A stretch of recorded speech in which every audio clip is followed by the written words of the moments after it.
জিলহজ মাসের 9 তারিখ, 9 জিলহজ মানে আরাফার দিন যেটাকে বলা হয়। বলেন কয় জিলহজ? 9 জিলহজ। এই 9 জিলহজের একটা রোজা রাখা, এটা কথার কথা। প্রথম কথা, আমরা যদি 8টা না পারলাম, 1 2 3 4 এরকম 8টা না পারলাম, সেক্ষেত্রে কি করবেন? সেক্ষেত্রে 9 জিলহজ যদি রোজা, শুধু 9 জিলহজের রোজাটা রাখেন। আবু দাউদ শরীফের বর্ণনা 2425 নম্বর হাদিস। এই হাদিসের মধ্যে আসছে قال رسول الله صلى الله عليه وسلم صيام عرفة إني أحتسب على الله أن يكفر السنة التي قبل والتي بعدها। আরাফার দিনের একটা রোজা রাখলে আগের 1 বছর, পরের 1 বছর, 2 বছরের গুনাহ মাফ। কয় বছরের গুনাহ মাফ? 2 বছর।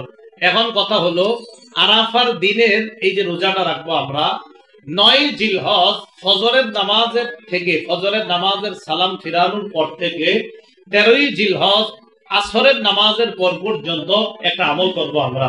এটাকে বলা হয় তাকবীরে তাশরিক। বলেন কি বলা হয়? তাকবীরে তাশরিক। আবু দাউদের বর্ণনা 1813 নম্বর হাদিস। قال রাসূলুল্লাহ সাল্লাল্লাহু আলাইহি ওয়াসাল্লাম, নবীজি বলেন, ইন্না হাযিহিল আইয়াম আইয়ামু আকলিন ওয়া শুরবিন ওয়া যিকরিন। নবী বলেন, এই দিনগুলা হলো খাওয়ার দিন, পান করার দিন, জিকির করার দিন। এই দিনগুলা খাওয়ার দিন, পান করার দিন, আর হলো জিকিরের দিন। তাহলে এই দিনে আমরা খাবো, পান করব, জিকির করব, এটা নবীজি সাল্লাল্লাহু আলাইহি সাল্লাম আমাদেরকে জানায়া দিলেন। এখন তাকবীরে তাশরিকটা এটা কি পারেননি সবাই? করেন তো।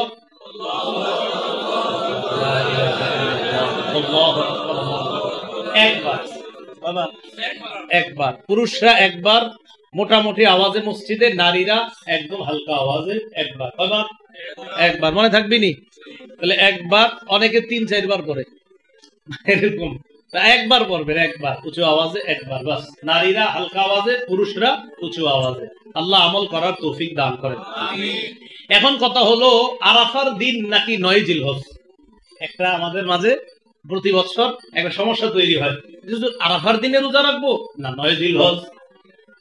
যাদের এই প্রশ্ন উঠবে, আপনারা এক কাম করবেন, পরে প্রশ্নগুলো যাই 9 জিলহজ না আরাফার দিন। যাদের এই প্রশ্ন উঠবে যে হুজুর 9 জিলহজ না আরাফার দিন, আপনি এক কাম করলে আর এই প্রশ্ন উঠবে না। আপনি জিলহজের 1 তারিখ থেকে সব রোজা রাখেন, তাহলে আর এই প্রশ্ন জাগবে না। কেন?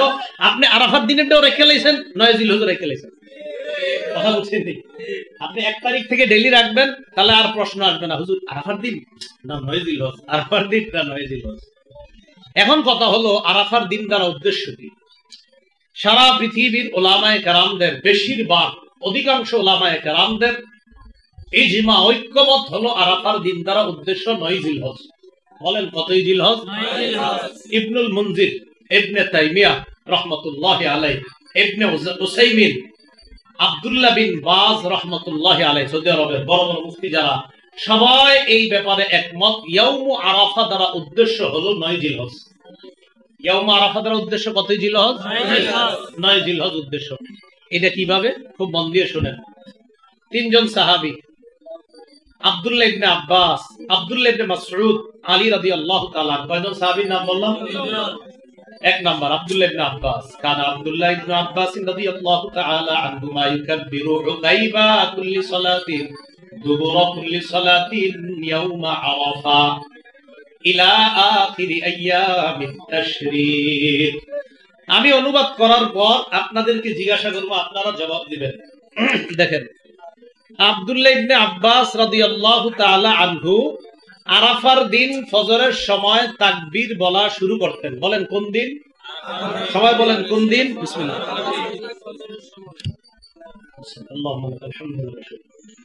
আরাফার দিন ফজরের পর তাকবীর বলা শুরু করতেন। বাস শুরু করলেন। শুরু করার পর 13ই জিলহজ, অর্থাৎ তাকবীরে তাশরিকের যে শেষ দিনটা, 13ই জিলহজ আসরের সময় গিয়ে তিনি তাকবীর শেষ করতেন। এখন আমি আপনাদের কাছে প্রশ্ন, আব্দুল্লাহ ইবনে আব্বাস আরাফার দিন শুরু করতেন আর তাশরিকের শেষ দিনে গিয়ে শেষ করতেন। শেষ দিন কয় তারিখ পরে? 13 তারিখ। তাহলে 13 তারিখ যদি শেষ দিন হয়, তো 13 তারিখের আগের থেকে হিসাব করেন আরাফার দিন কয় তারিখ হয়? 9 তারিখ। তো আব্দুল্লাহ ইবনে আব্বাস আরাফার দিন শুরু করতেন। তো আরাফার দিন দ্বারা এখানে কি হবে উদ্দেশ্য? 9 জিলহজ যদি না ধরি, তাহলে তো শেষে হিসাব মিলবে না। আলী রাদিয়াল্লাহু তাআলা আন আরাফার দিন তাকবীরে তাশরিক শুরু করতেন, তাকবীরে তাশরিক দিয়ে শেষ করতেন 13ই জিলহজ। আমরা শেষটা ধরলেই শুরুটা পাওয়া সহজ। আব্দুল্লাহ ইবনে আব্বাস, আলী, আব্দুল্লাহ ইবনে মাসউদ তারা সবাই তাকবীর শেষ করতেন 13ই জিলহজ। 13ই জিলহজ যদি তারা তাকবীরে তাশরিক শেষ করেন তো শুরু করবে আর শুরু করতেন আরাফার দিন। তো শেষ যদি হয় 13ই জিলহজ, তাহলে আরাফার দিনটা কয় তারিখ হবে? 9 জিলহজ। তাহলে 9 জিলহজ আরাফার দিন দ্বারা উদ্দেশ্য। এটা আসলে ঝগড়ার বিষয় না, এটা বুঝার বিষয়। এই জন্য 9 জিলহজ আরাফার দিন দ্বারা উদ্দেশ্য। এখন আপনি যদি বলেন না আরাফার দিন সৌদির সাথে আমরা রোজাটা রাখবো, তো ঠিক আছে 9 তারিখ সৌদির সাথে কোরবানি করেন। আরাফা যেদিন হবে সৌদি আমাদের দেশে জিলহজের কয় তারিখ? 8। আর আরাফার দিন আমাদের দেশে জিলহজের কয় তারিখ? আমাদের দেশে কয় তারিখ? আমাদের দেশে জিলহজের 8 তারিখ না? তাদের আরাফার দিনে আমাদের দেশে কয় তারিখ হবে? 8। তো ওই দেশের যদি আরাফার দিন আর আমাদের দেশের আরাফার যদি বলেন রোজা রাখেন, তো ঠিক আছে আপনি ওই দেশের আরাফার দিনে রোজা রাখলেন 8 তারিখ। এখন ওই দেশে তো 10 তারিখে কোরবানি করতেছে, আর আমাদের দেশে ওদের কোরবানির দিন আমাদের দেশে 9 তারিখ। তো আপনি কোরবানি করেন 9 তারিখে। হ্যাঁ, যদি আরাফার দিনে রোজা রাখেন ওদের সাথে মিলে, তো ঠিক আছে ওদের সাথে মিলে পরের দিন কোরবানি করেন। এই দেখেন এখানেই তো ধরা খেয়ে যাবেন। এই জন্য আরাফার দিন দ্বারা উদ্দেশ্য কয় তারিখ? 9 জিলহজ। বলেন কয় তারিখ উদ্দেশ্য? 9 জিলহজ। এটা ঝগড়ার বিষয় না। হ্যাঁ, কারো যদি মনে হয় হুজুর আমার তো মন মানে না, তো ঠিক আছে আপনি জিলহজ মাসের সবই রাখেন, কোনো সমস্যা নাই। তাহলে আপনার মন মাইলা দেব। আপনার যদি মনে খটকা থাকে তাহলে আরাফার দিনেরটাও হবে, 9 জিলহজেরটাও হবে। এই 9 দিন রোজা রাখার যে ফজিলত এটাও পেয়ে যাবেন। আল্লাহ আমাদের সকলকে ঝগড়া মুক্ত ভাবে এই 9 জিলহজ তথা এই প্রথম 9-10 দিনের আমলগুলা আমরা যেন সুন্নাহ মোতাবেক করতে পারি, আল্লাহ তৌফিক দান করুন।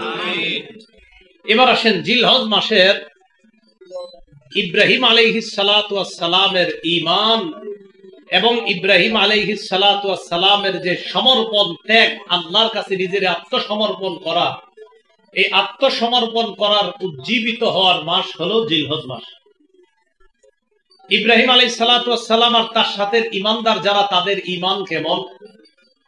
সূরা মুমতাহিনা 28 নম্বর পারায় এই সূরার 4 নম্বর আয়াতে আল্লাহ বলেন, ক্বাদ কানাত লাকুম উসওয়াতুন হাসানাতুন ফি ইব্রাহিম ওয়াল্লাযীনা মাআ। ইব্রাহিম আলাইহিস সালাতু ওয়াস সালাম এবং তার সাথে যারা ঈমানদার, এই ঈমানদার এবং ইব্রাহিম নবীর মাঝে তোমাদের জন্য উত্তম আদর্শ রয়েছে।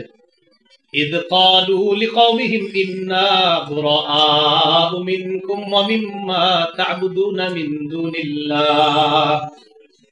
তারা যখন তাদের সম্প্রদায়কে বলল আমরা তোমাদের থেকে মুক্ত, আর তোমরা আল্লাহ ছাড়া যাদের ইবাদত করো তাদের থেকে মুক্ত।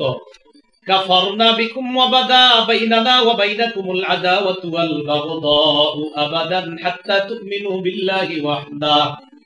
আমরা তোমাদেরকে অস্বীকার করলাম, তোমাদেরকে অস্বীকার করলাম মানে তোমাদের আকীদা বিশ্বাসকে আমরা অস্বীকার করি, কারণ তোমরা আল্লাহ ছাড়া অন্যের ইবাদত করো। তোমরা যে আল্লাহ ছাড়া অন্যের ইবাদত করো, এই ইবাদতটা যে তোমরা করো, এই ইবাদত তোমরা যে করো এটাকে আমরা অস্বীকার করি, এটা আমরা মানি না। বাদা বাইনানা ওয়া বাইনাকুমুল আদাওয়াতু ওয়াল বাগদা, আমাদের মাঝে আর তোমাদের মাঝে শত্রুতা এবং বিদ্বেষ স্পষ্ট হয়ে গিয়েছে।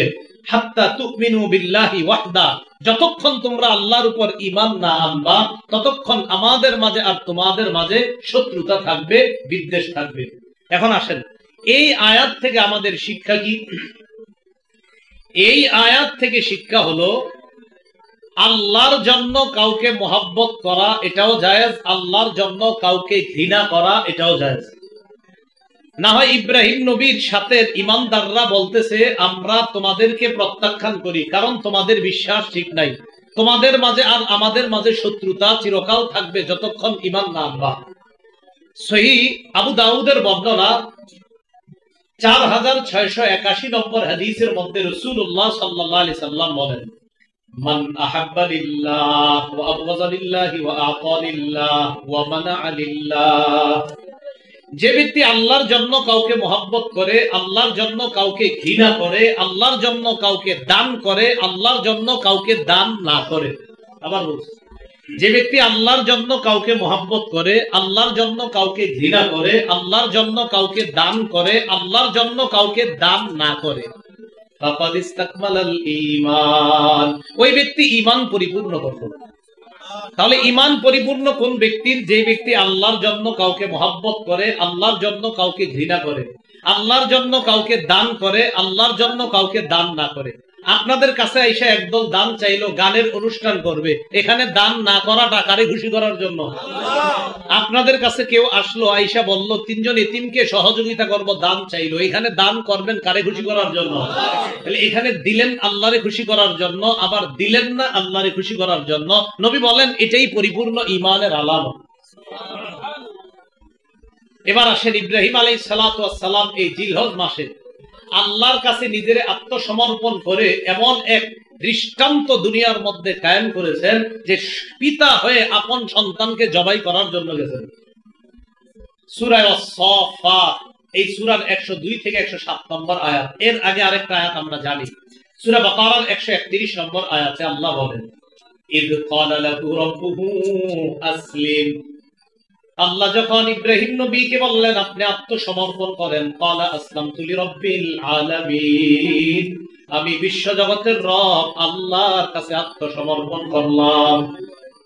ইব্রাহিম নবী আল্লাহর কাছে আত্মসমর্পণ করলেন, ইব্রাহিম নবী বললেন আমি রবের কাছে আত্মসমর্পণ করলাম। এখন দেখেন ইব্রাহিম নবী আত্মসমর্পণ করার একটা দৃষ্টান্ত। কি দৃষ্টান্ত?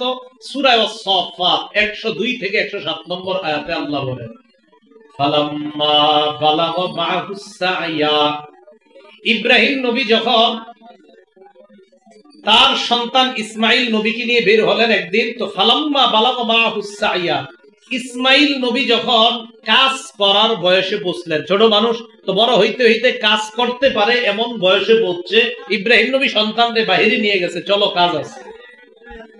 قال يا بني إني أرى في المنام أني أذبحك فانظر ماذا ترى। ইব্রাহিম নবী সন্তানকে বললেন আমি স্বপ্নে দেখলাম আমি তোমারে জবাই করতেছি, তুমি বলো তোমার কি অভিমত, তুমি চিন্তা করে আমাকে জানাও। ফানজুর, চিন্তা করো, মাযা তারা, তোমার কি সিদ্ধান্ত। প্রশ্ন, ইব্রাহিম নবী সন্তানের কাছে কি চাইছে? এখন সন্তানের দুইটা অপশন, আব্বা জবাই করেন, আব্বা জবাই করেন না, এটাই তো। এখন প্রশ্ন হলো ইব্রাহিম নবী এই প্রশ্ন সন্তানকে কেন করলেন? হুকুম কার? আল্লাহ। আল্লাহর হুকুম পালন করতে গিয়ে প্রশ্ন কিসের? আবার হুকুম পালন করে আপনারা বুঝছেননি? আপনারা আল্লাহর হুকুম পালন করতে গিয়ে সন্তানকে প্রশ্ন করার কি দরকার? প্রশ্ন ছাড়াই তো জবাই করতে পারতেন, কারণ হুকুমটা কার? আল্লাহ। এখন মুফাসসিরিনে কেরাম সুন্দর কথা লেখছে যে ইব্রাহিম নবী সন্তান ইসমাইলকে প্রশ্ন করার উদ্দেশ্য এই না যে সন্তান যদি না বলে জবাই করবে না, আর হা বললে জবাই করবে, এটা না। হা বললেও জবাই করবে, না বললেও জবাই করবে, কারণ হুকুম তো আল্লাহর। নবী ইব্রাহিম শুধু সন্তানকে পরীক্ষা করতে চাইলেন, দেখি আল্লাহর হুকুম পালন করার ক্ষেত্রে আমার সন্তান ইসমাইলের আগ্রহটা কেমন। তাহলে না আর হা অপশনের কথা না, হা বলুক জবাই করবে, না বলুক জবাই করবে, চাইলেন আমার সন্তান দেখি কি বলে। ইসমাইল নবী জবাব দিয়ে দিলেন,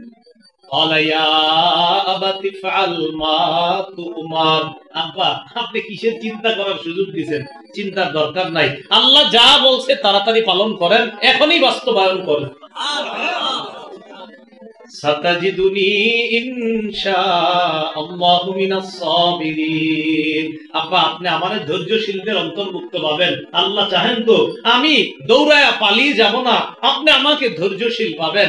আব্বা আপনি আল্লাহর হুকুম পালন করেন। এখন আল্লাহ কি বলছে দেখেন, ফালাম্মা আসলামা, তারা দুইজন যখন আত্মসমর্পণ করলেন। একটু বুঝেন এই জায়গায় কোরআন সূরা বাকারার 131 নম্বর আয়াতে আল্লাহ বললেন, ইদ ক্বালা লাহু রাব্বুহু আসলিম। ইব্রাহিম নবীর রব যখন তাকে বললেন, ও ইব্রাহিম আলাইহিস সালাম আপনি আমার কাছে আত্মসমর্পণ করেন, নবী ইব্রাহিম বললেন আমি আত্মসমর্পণ করলাম। সূরা আস-সাফফাতে আল্লাহ বলে, ফালাম্মা আসলামা, বাবা এবং ছেলে দুইজন যখন আত্মসমর্পণ করলেন। আগে বলছে শুধু বাবার কথা, এখানে বলছে কার কথা? বাবা এবং সন্তান। কেন?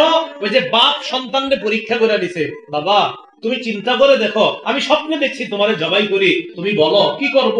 সন্তান কয় ইফআলমা তুমা, আব্বা আল্লাহ যা বলছে এটা পালন করেন। এখন আল্লাহই কোরআনের মধ্যে সিদ্ধান্ত দিয়ে দিলেন, ফালাম্মা আসলামা, বাবা এবং ছেলে দুটোটাই আমার কাছে আত্মসমর্পণ করছে।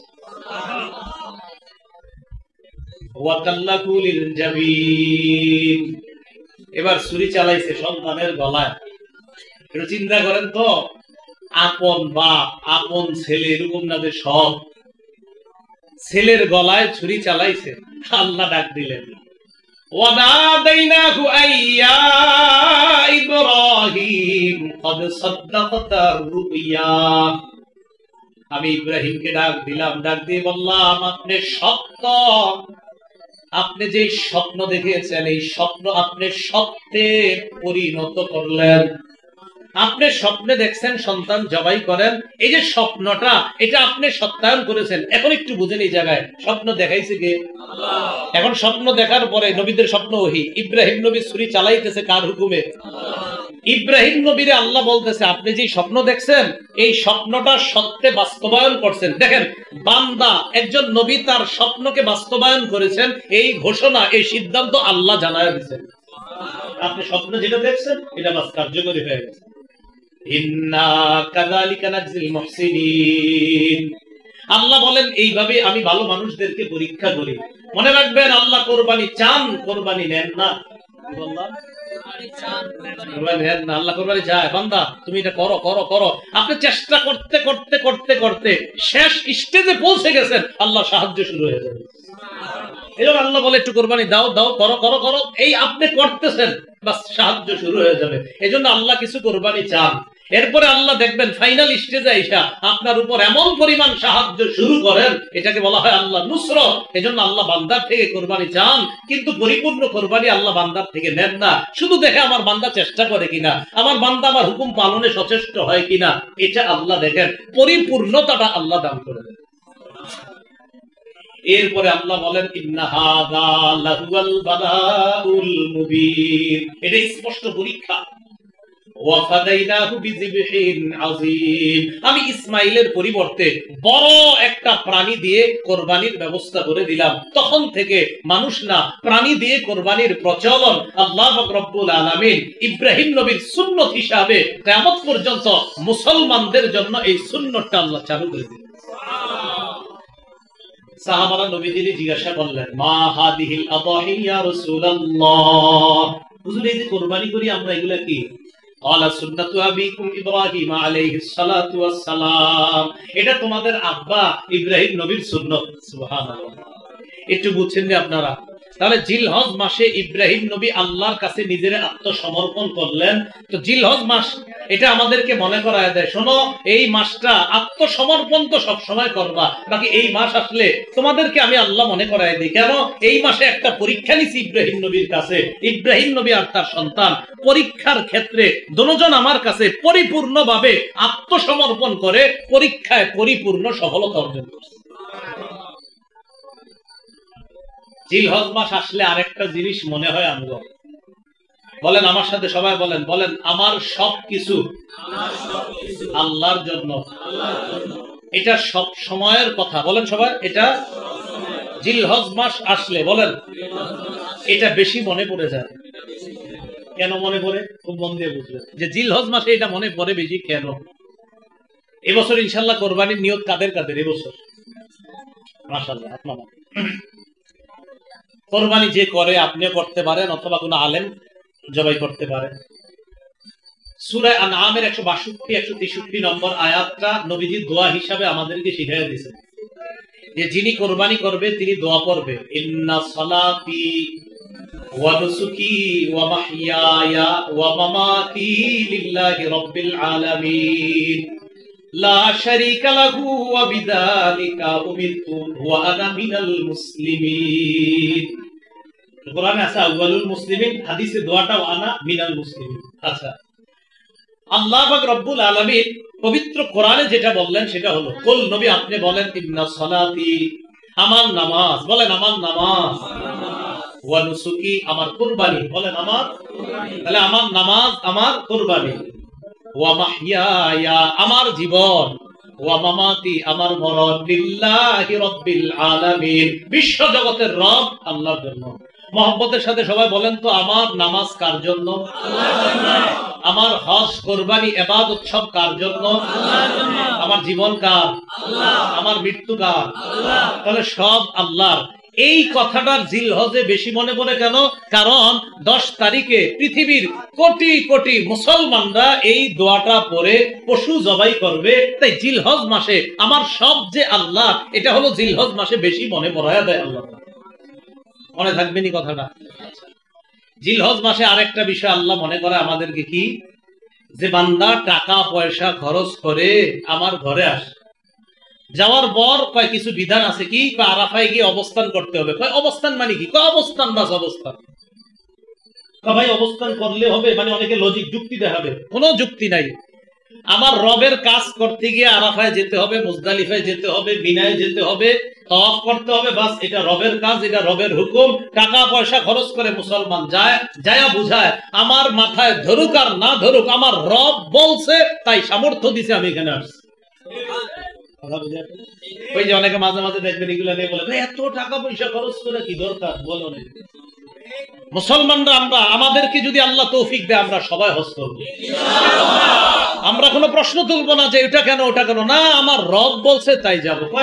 প্লেন দিয়া তুমি কাবার সামনে দাঁড়ায় রইলা, আরাফায় গিয়ে অবস্থান করলা, মুজদালিফায় একটু রাত কাটাইলা, মিনায় গেলা, একটা পশু জবাই করলা, লাখ লাখ টাকা খরচ করে হজ হয়ে গেল তোমার। আমরা বলবো হ্যাঁ আমার রব বলছে, লাখ লাখ টাকা খরচ এটা আমাদের বিষয় না, আমরা রবের কথায় রবের হুকুম পালন করতে পারছি, এটা আমাদের মুসলমানদের গর্বের বিষয়। কথা বুঝে আসে নাই সবার? তাহলে আমরা হজ করি টাকার ক্ষেত্রে, না আল্লাহর জন্য হজ করি?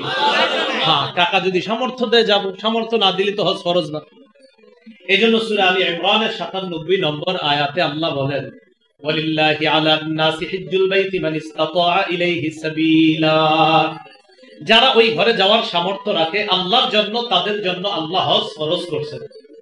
এখন আসেন ওই ব্যক্তি হাজী সাহেব সেখানে গিয়ে কি বলে? লাব্বাইক আল্লাহ আমি হাজির, আল্লাহুম্মা লাব্বাইক, হে আল্লাহ আমি হাজির, লাব্বাইক আল্লাহ আমি হাজির, লা শারীকা লাকা লাব্বাইক আল্লাহ আপনার কোনো শরীক নাই আমি হাজির, ইন্নাল হামদা সমস্ত প্রশংসা, ওয়ান নি'মাতা লাকা সব প্রশংসা আপনার, সব নিয়ামত আপনার, ওয়াল মুলকা আল্লাহ সমস্ত রাজত্ব আপনার। আমি আপনার ঘরের সামনে আইসা এটা আপনারে আমি সাক্ষী দিয়ে বলছি আল্লাহ আমি হাজির, আল্লাহ আমি হাজির, আপনার কোনো শরীক নাই আল্লাহ, আপনারই ক্ষমতা, নিয়ামত সব আপনার, প্রশংসা সব আপনার। আল্লাহ আমি এখানে দাঁড়ায়া আমি হাজির হয়ে আপনার দরবারে সাক্ষী দিতেছি। এটা বান্দা ওখানে গিয়ে বলে যে মাহবুদ আমার সব আপনার, আমার জীবনে যত কিছু অর্জন এটা মানুষ বাহবা দেয়, প্রশংসা দেয়, না মাহবুদ সব প্রশংসা দেয় আপনার, কারণ আপনি রব আমারে তৌফিক না দিলে তো আমি এত কিছু করতে পারতাম না। ঠিক আছে না কথাটা? তো আল্লাহ পাক রব্বুল আলামিন জিলহজ মাস আসলে আমাদেরকে এই বিষয়টা মনে করায় দেয়। আর কি মনে করায়? আর একটা বিষয়, যে কোরবানি যারা করবে ওই কোরবানি ওয়ালাদের গোশত খাওয়া কোনো উদ্দেশ্য হবে না, বরং তাদের টার্গেট আর উদ্দেশ্য হবে আমি পশু জবাই করলাম, আল্লাহ জানে আমার রব কবুল করে কিনা। আল্লাহ টাকা পয়সা তো কিছু দিয়েছেন আপনি, তাই পশু কিনলাম, মাবুদ জবাই করলাম, এখন আপনি চাইলে আমার কোরবানিটা কবুল হবে, এই জন্য তো দোয়ার মধ্যে ফাতাকাব্বাল মিন্নি আল্লাহ আমার পক্ষ থেকে এই কোরবানি আপনি কবুল করেন, মাবুদ আমি তো আপনার জন্য জবাই করলাম, আপনি যদি কবুল করেন তাহলে এটা কবুল হবে। তাহলে বলেন তো কোরবানিতে আমাদের গোশত খাওয়া উদ্দেশ্য নাকি আল্লাহ কবুল যেন করে এটা উদ্দেশ্য? এখন কবুলের সম্পর্ক নিয়তের সাথে, বলেন সবাই কবুলের সম্পর্ক নিয়তের সাথে, সবাই বলেন কবুলের সম্পর্ক নিয়তের সাথে। গুরুত্বপূর্ণ 4টি মৌলিক কথা মনে রাখবেন কোরবানির ক্ষেত্রে, বলেন কয়টি? 1 নম্বর নিয়ত শুদ্ধ করা, বলেন 2 নম্বর হালাল টাকায় কোরবানি দেওয়া, 3 নম্বর শরীয়ত মোতাবেক কোরবানি দেওয়া। হুজুর করতে জিগাইয়া মাসালা জিজ্ঞাসা কইরা সুন্দরভাবে পশুটা কোরবানি দিবেন। হ্যাঁ, পশু কোরবানি দেওয়ার আগে 10 দিন 15 দিন 5 দিন এমন এমন ঘটনা ঘটায় মনে হেরে ছাড়া আর কেউ কোরবানি দিব না। পশুর এই করে সেই করে, অমুক করে তমুক করে, আরে ভাই এগুলো কোথায়? পশু কোরবানি করতে হবে এটা ইসলামী শরীয়ত মোতাবেক। আবার দেখবেন যিনি জবাই করে, হুজুর যদি জবাই করে, একটু চাকুটা টাচ করার সাথে সাথে অনেক কসাই ভাইয়ারা থাকে মাশাআল্লাহ, দেখো ওনারাও খেদমত করে, ওনারা বলে হুজুর বাস বাস হয়েছে, বাস বাস হয়েছে বললে ছেড়ে দিবেন না। যেই রক কাটলে পশুর জান যায় ওটা পর্যন্ত ছুরিটা চালাবেন, ওটা নিশ্চিত যখন হবেন এরপর ছুরি ছাড়বেন। আর এইভাবে ডাইরেক্ট ছুরিটা এভাবে আপনি ভিতরে দিয়ে দিবেন না। অনেকে কি করে, প্রথমে চালানোর পর আরেকজন যিনি পাশে থাকে উনি এইভাবে মারে, এটা না, এটা করবেন না। বলেন 3 নাম্বার কি মোতাবেক? 1 নাম্বার নিয়ত, 2 নাম্বার হালাল টাকা, 3 নাম্বার কুরবানি শরীয়ত, 4 নাম্বার বলেন রিয়া মুক্ত কুরবানি। বলেন রিয়া মুক্ত কুরবানি। কে বুঝুন মানুষকে দেখান যাব না। আচ্ছা, আমরা মানুষ তো দেখি জবাই করি, উদ্দেশ্য কি? অর্থাৎ আমার এই কুরবানি আল্লাহর জন্য। মানুষ দেখ, মানে মানুষ বড় বলবে, বাহবা বলবে 5 লাখ টাকা দিয়ে কুরবানি দিছে, এই উদ্দেশ্য না, বরং আমি 5 লাখ টাকা দিয়ে কিনছি আমার রবরে বেশি খুশি করতে, এটা উদ্দেশ্য। এই যে ঠিক আছে, কিন্তু আপনি যদি এটা হয় না, আমার রব আমারে দিছে যত বেশি টাকা, তাই বেশি টাকা দিয়ে পশুটা কিনছি, আল্লাহ আপনারই খুশি করার জন্য কিনছি, বাস এটা। কিন্তু আপনার এটা যেন না হয় 5 লাখ দিয়ে কিনছি, আমার ভাইয়েরটা 2.5 লাখ, এরকম হইলে শেষ। এরকম যেন উদ্দেশ্য না হয়। তাহলে 4টা কথা: 1 নাম্বার নিয়ত শুদ্ধ করা, 2 নাম্বার হালাল টাকায় কোরবানি দেওয়া, 3 নাম্বার শরীয়ত মোতাবেক, 4 নাম্বার মানুষকে দেখানোর জন্য না বরং আল্লাহরে খুশি করার জন্য কোরবানি। 1 নিয়ত শুদ্ধ করা। সহিহ বুখারীর 1 নম্বর হাদিস, قال رسول الله صلى الله عليه وسلم انما الاعمال بالنيات। আমলের প্রতিদান নির্ভর করে নিয়তের উপর। বলেন আমলের প্রতিদান নির্ভর করে কিসের উপর? নিয়তের উপর। আমি যে এখন কথা কইতেছি, এই যে আপনাদের সামনে, এটা কি কথা না কাজ? বলেন সবাই, আমি যে এখন কথা কইতেছি কথা না কাজ? একদল কয় কথা আর একদল কয় কাজ। আমি যে কথা বলতেছি কথাটা কাজ না, এটা মুখের কাজ। বলে এটা কার কাজ? এজন্য ইন্নামাল আমালু বিন্নিয়াত অর্থ হলো ইন্নামা আমালুল জাওয়ারিহি তুসাবু বিন্নিয়াত। অঙ্গ প্রত্যঙ্গের আমলের প্রতিদান দেওয়া হবে নিয়তের উপর। অঙ্গ প্রত্যঙ্গের আমল, হাতের আমল, পায়ের আমল, মুখের আমল। মুখের আমল হলো সত্য কথা বলা, এটা ভালো আমল। মিথ্যা কথা বলা, এটা খারাপ আমল। সত্য বলা, এটা ইবাদত। মিথ্যা বলা, এটা গুনাহ। মিথ্যা বলা, এই গুনাহটা করলো কে? মুখ। তাহলে গুনাহ বদ আমল, গুনাহ বদ আমল। তাহলে মিথ্যা কথা বদ আমল। তো বদ আমল, এই মিথ্যা কথা নামক বদ আমলটা কে করছে? মুখ। আর সত্য কথা নামক নেক আমলটা কে করছে? মুখ। তাহলে মুখের সত্য কথা নেক আমল, মুখের মিথ্যা কথা এটা বদ আমল। এই জন্য রাসূলের এই হাদিস দ্বারা উদ্দেশ্য, অঙ্গ প্রত্যঙ্গের আমলের প্রতিদান দেওয়া হয় পরিশুদ্ধ নিয়তের সাথে। এখন আমরা যে হাত দিয়ে গরু কোরবানি করব, পশু কোরবানি করব, এটা কার জন্য করা? আল্লাহর জন্য। এই হলো 1 নাম্বার, মনে রাখবেন। সহিহ বুখারীর 1 নম্বর হাদিস, আমলের প্রতিদান নির্ভর করে নিয়তের উপর। 2 জানি কোনটা? হালাল টাকায় কোরবানি করা। সহিহ বুখারীর 52 নম্বর হাদিস, নুমান ইবনে বাশীর রাদিয়াল্লাহু তাআলা আনহুর বর্ণনা, তিনি বলেন, قال رسول الله صلى الله عليه وسلم الحلال بين والحرام بين। হালাল স্পষ্ট, হারাম স্পষ্ট। ওয়া বাইনাহুমা মুশাব্বাহাত ওয়া ফি নুসখাতিন মুশতাবিহাত। হালাল আর হারামের মাঝে কিছু অস্পষ্ট বিষয়, সন্দেহযুক্ত বিষয় আছে। ফামানিত্তাকাল মুশাব্বাহাত ফাকাদ ইসতাবরা লিদীনিহি ওয়া ইরজিহি। কোন ব্যক্তি যদি সন্দেহযুক্ত জিনিস থেকে বাঁচে, সে তার ধর্ম এবং তার ইজ্জতকে হেফাজত করবে। আমি উদাহরণ যেভাবে দেই, আমার দিকে তাকান। 2টা ধান ক্ষেত, এই তাকান সবাই, এই 2টা ধান ক্ষেত। এই 2টা কি ক্ষেত? মাঝখানে আইল। বলেন মাঝখানে ধান ক্ষেত। এই ধান ক্ষেতের 2 পাশে 2টা সুন্দর রাস্তা আছে। ধান ক্ষেতের 2 পাশে 2টা সুন্দর রাস্তা, মাঝখানে আইল, চিকুন আইল। এই চিকুন আইলটা আবার 2 পাশের ধান এইভাবে যে পইরা রইছে, এটা ঢাইকা গেছে, হয়নি এরকম? আচ্ছা, এখন আপনি এই পাশ থেকে ওই পাশে যাবেন রাস্তা পাড়ি দিয়ে। আপনি এই 2 পাশের 2 ভালো রাস্তায় চাইলেই যাইতে পারেন, হয়তো এটা দিয়ে যান, না হয় ওইটা দিয়ে যান। আপনি কি করছেন জানেননি? এই 2 ভালো রাস্তা থুইয়া মাঝখানেটা দিয়ে রওনা করছেন। তাহলে মাঝখানেরটা কি বড় না ছোট? এখন যাইয়া ওই পাশে গেছেন, যাওয়ার পর রাস্তায় উঠা দেখেন কি শরীরে আপনার পাঞ্জাবির মধ্যে 10-12টা, পাঞ্জাবির মধ্যে 10-12টা ধানের ছোট ছোট বিচি লেগে রয়েছে। 10-12টা ধান। এখন ধানগুলো আসছে কোত্থেকে? হ্যাঁ, 2 ক্ষেত থেকে। এখন মুফতি আনিসুর রহমান আশরাফি সাহেবকে ফোন দিয়েছেন, হুজুর কি আমি তো আপনার ভক্ত, আপনার মসজিদে নামাজ পড়ি, কি যে হুজুর আমি 2 ধান ক্ষেতের মাঝখান দিয়ে আইছি, এখন আমার জামার মধ্যে 5-7টা ধান লেগে গেছে আরেকজনের ক্ষেতে। এখন আমার প্রথম কথা হইল, হুজুর ফতোয়া দিয়ে দিল যে ভাই এটা আপনি মাঝখান দিয়ে গেছেন, 2-4টা ধান লেগে গেছে, আল্লাহ মাফ করে দিবে, সমস্যা নেই, এটা তো ইচ্ছা করে করেন না। কিন্তু আমার কথা হইলো, আপনি হুজুরের ফোনটা দেওয়া দরকার হইলো কেন? হ্যাঁ, আচ্ছা, হুজুরের ফোন দেওয়া দরকার হইলো কেন? এটা কোন কোন রাস্তা দিয়ে যাওয়া নেই কেন? আপনি সোজা রাস্তা থুইয়া কেন আপনি চিকুন সন্দেহযুক্ত জিনিস দিয়ে গেলেন? এজন্য তো ফোন দিলেন। মনে রাখবেন, সন্দেহযুক্ত জিনিস থেকে যারা যত বাঁচবে তারা তত কথাও কম বলা লাগবে, মাসালা জিজ্ঞাসা করা লাগবে না, শরীয়তের উপর চলা তাদের জন্য সহজ হয়ে যাবে। মাসালা কাদের দরকার হয় জানেন? যারা খালি সন্দেহের মধ্যে। আপনারা এই জায়গায় আলেম ছাড়া যারা, সবাই জানেন কোনটা হালাল কোনটা হারাম, এটা সবাই জানে। কিন্তু কিছু সন্দেহযুক্ত জিনিস আছে, এইগুলা কইরা পরে হুজুরের ফোন দেয়, হুজুর আমি তো এরকম করছি, এটা কি জায়েজ না না জায়েজ, আপনি এটা করতেন গেলেন কেন? কথাটা বুঝছেন নি? এখন আসেন এই কথা কেন বললাম, হালাল টাকায় কোরবানি হতে হবে, হারাম টাকায় যেন না হয়।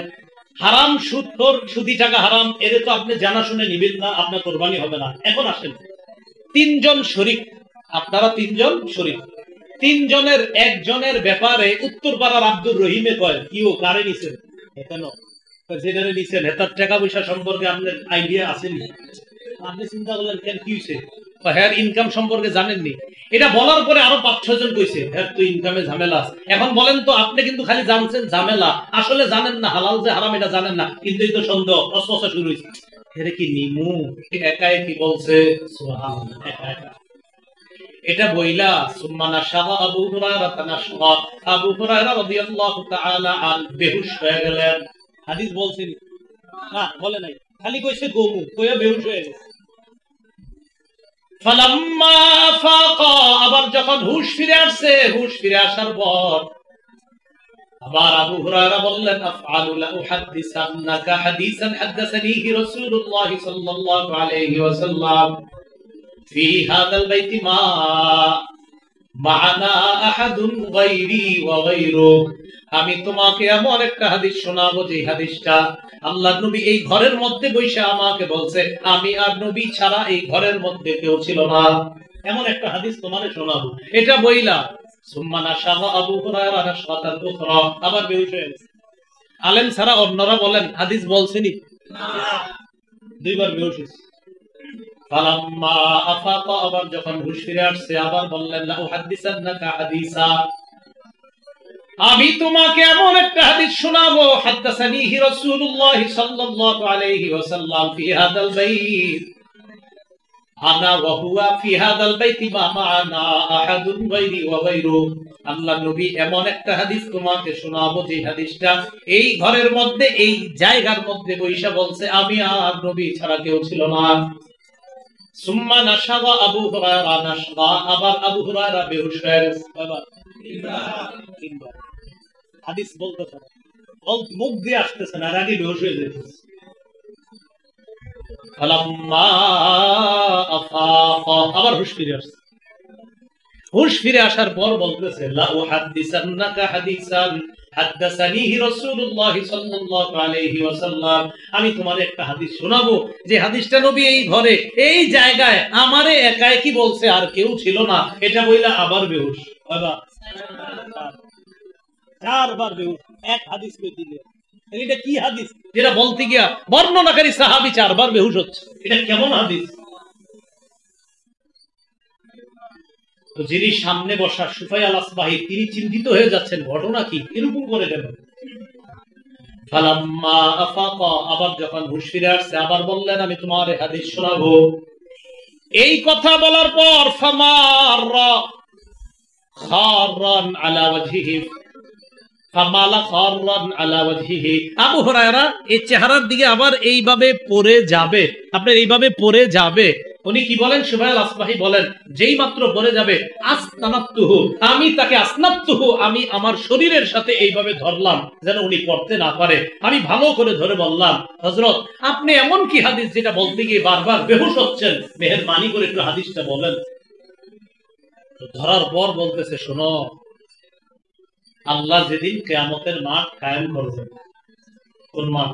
কিয়ামতের মাঠ। কিয়ামত হইবনি, নিশ্চিত হবে, অবশ্যই হবে। বিশ্বাস করেন আর না করেন, হবেই হবে, হবেই হবে। কোরআনে আছে একদল বিশ্বাস করে, কোরআনে আছে আরেকদল অবিশ্বাস করে, কোরআনে আছে আরেকদল সংশয় করে। সংশয় হতেও পারে, নাও হতে পারে। হ্যাঁ, নাদ্রি মাসসা ইন নাযুন্নু ইল্লা যান্না ওয়া মা নাহনু বিমাস্তাইকিনিন। আর মা নাদ্রি মাসসা, আমরা জানি না কিয়ামত কি। ইন নাযুন্নু ইল্লা যান্না, হ্যাঁ কিছু অনুমান করি। নাউযুবিল্লাহ, অনুমান। আমারে অনেকে কয় হুজুর আখিরাতে যে আযাব হবে, কিয়ামত হবে, কবরে আযাব হবে, বিষয়টা কেমন? তো আমি যখন দেখি না আরে বুঝানো যাবে না, মইরা দেয় কি করে দেয়, মরলে আপনি একদম আর প্রশ্ন করা লাগবে না। সেই বুখারী 1338 নম্বর, একদল মানুষ কবরের আযাবকে অস্বীকার করে, জানেন নি এটা? হাদিস অস্বীকারী একদল কবরের আযাবকে অস্বীকার করে, তো তাদেরকে বোঝানোই যায় না কবরের আযাব যে সত্য। বুখারীর বর্ণনা 1338 নম্বর হাদিসে আল্লাহ রাসূল স্পষ্ট বলেন, আযাবুল কবরি হাক্কুন, কবরের আযাব সত্য। বুখারীর বর্ণনা, নবী দুই কবরের পাশ দিয়ে যাইতেছে, নবী বললেন ইন্নাহুমা ইউআযাবান, এই দুইজনকে কবরে আযাব দেওয়া হচ্ছে, এই দুইজনকে কবরে আযাব দেওয়া হচ্ছে। তো নবী কেমনে বলতেছে আযাব দেওয়া হচ্ছে? এটা কি পরে হবে না চলতেছে আযাব? কবরের আযাব সত্য নেই। তো আপনাদের কারোর মধ্যে যদি এরকম হয় যে কেউ বুঝাইতে না পারেন, খালি আপনারে পেঁচায়, তখন কি করবেন? আপনি বলবেন ভাই মরো, সব বুঝে, মরলে সব বুঝে এসেছে। আল্লাহ বুঝার তৌফিক দান করুন, আমিন। মনে আসেনি কোন জায়গায় আছি? কোন জায়গায়? কিয়ামত কায়েম করছে আল্লাহ, শুরু করছে হাদিস পর। কিয়ামত কায়েম করার পর আল্লাহ এবার বিচার শুরু করবে। বিচার ব্যবস্থায় যে তিনজনকে দিয়ে শুরু করবে,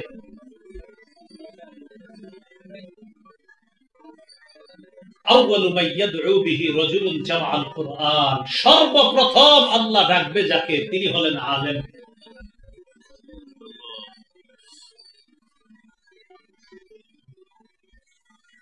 কোরআন ওয়ালাকে ডাকবে, কোরআনের ধারক বাহক আলেমকে ডাকবে।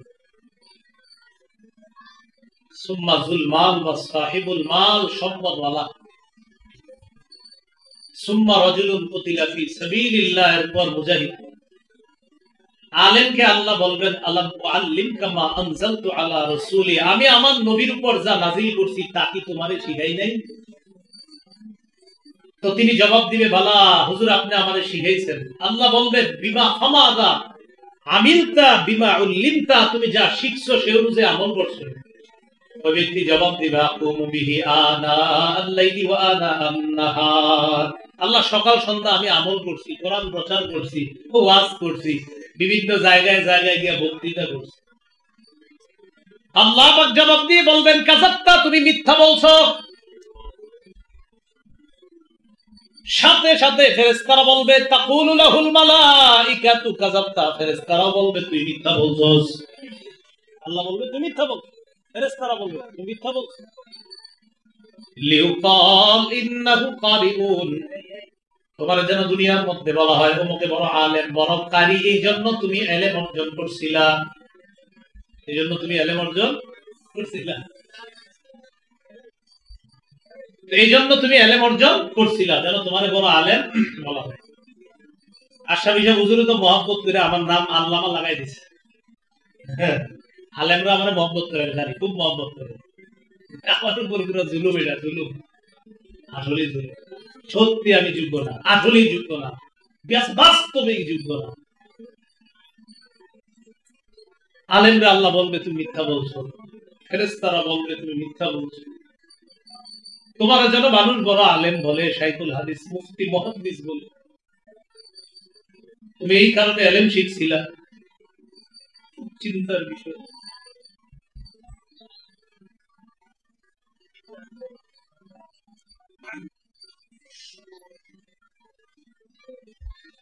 তুমি এই জন্য ইলম শিখছো। সহিবা বিকা আলা ওয়াজহিহি ফিন্নার, মাথাটা নিচে দিবে, পা উপরের দিকে ধাক্কায় জাহান্নামে ফেলবে।